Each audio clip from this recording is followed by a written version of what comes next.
Online gaming करणाऱ्यांनो आता सावधान व्हा असं आम्ही का म्हणतोय तर तुमची देखील ऑनलाईन गेमिंग ॲपच्या आडून फसवणूक होऊ शकते। एका चुकीच्या क्लिकने तुमचंही अकाउंट खाली होऊ शकतं। असाच एक मोठा आर्थिक घोटाळा समोर आलाय। तब्बल 3000 कोटींच्या गैरव्यवहाराचा भांडाफोड झालाय। 3000 कोटींची रक्कम वेगवेगळ्या बँकांमधून गोठवण्यात आली आहे। तर काय हे नेमकं प्रकरण आहे, कशा प्रकारे ऑनलाईन फसवणूक होते, तुम्ही यापासून स्वतःला कसं वाचवू शकता, सर्व काही जाणून घेणार आहोत। त्यासाठी व्हिडिओ शेवटपर्यंत पहा।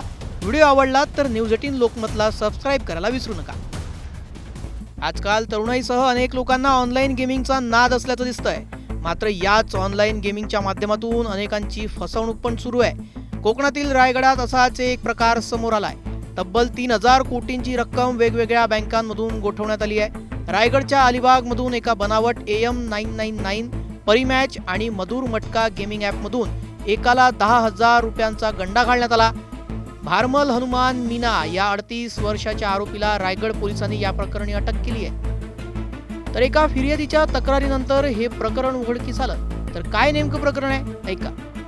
पोलीस स्टेशन रायगडने एक FIR दाखल केलेली होती। भारतीय न्याय संहिता कलम 318, 316 आणि महाराष्ट्र जुगार प्रतिबंध अधिनियम कलम 12 प्रमाणे या अंतर्गत एक फिर्यादी आमच्याकडे आला। त्याच्या म्हणणं असं आला की त्याचे मोबाईलवरती बरेच ऑनलाईन गेमिंगचे ॲप्सचे ॲड येत होते आणि त्याचे आमिषमध्ये येऊन त्यांनी काही ॲप्सवरती पैसे टाकले आणि ज्यावेळी त्यांनी यांना संपर्क केला ॲप्सला, मग त्याला काही प्रतिसाद भेटला नाही। मोबाईल नंबर आणि ईमेलवर त्यांनी संपर्क केला।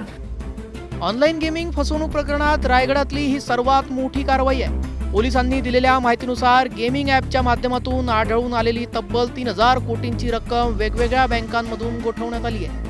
आणि याची तपासादरम्यान AM999 म्हणून एक ॲप होती, त्याच्या पेमेंट राजस्थानचे एक भिरुमल मीना म्हणून व्यक्तीच्या नावावरती गेलेला होता।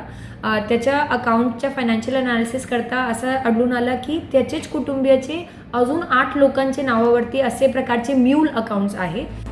आता या प्रकरणात महत्त्वाची आणि गंभीर बाब म्हणजे या प्रकरणी अनेक बड्या नेत्यांचा आणि अधिकाऱ्यांचा हात असण्याची शक्यता आहे। त्यामुळं अनेकांचे धाबे दणाणले आहेत। या प्रकरणात पोलिसांनी काय माहिती दिली आहे, पाहूयात। या तपासात असंही निष्पन्न झालेलं आहे की काही बँकचे अधिकारी आणि कर्मचाऱ्यांचा पण सहभाग आहे। कारण साधे सामान्य माणस जसं ते रजनीकांत साहू आहे, त्याच्या नावावरती करंट अकाउंट उघडण्यात आलेले आहे। जर सामान्य व्यक्तींनी आपले सेविंग अकाउंटमध्ये जास्त काही पैसे घेतले तर बँक लगेच त्यांच्या अकाउंट फ्रीज करून टाकते। पण या लोकांचा सर्रास हे सर्व अनधिकृत ट्रान्झॅक्शन्स चालू आहे।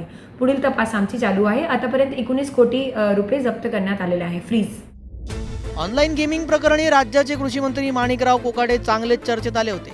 यावेळी टीकेची झोड पाहायला मिळाली होती।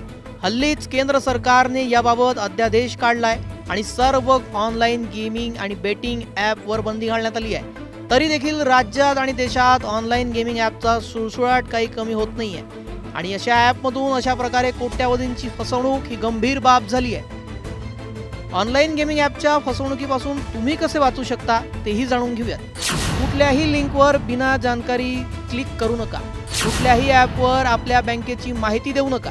कुणीही मागणी केल्यास बँकेचा OTP सांगू नका। शक्यतो ऑनलाईन गेमिंग ॲपपासून दूरच राहा। ऑनलाईन गेमिंगच्या आडून होणारी फसवणूक कमी करणे हे आजही पोलिसांसाठी मोठं आव्हान आहे। तुम्ही कधी ऑनलाईन गेमिंग ॲप वापरलाय का? तुम्हाला ऑनलाईन गेमिंगबाबत काय वाटतं, आम्हाला कमेंटमध्ये नक्की सांगा।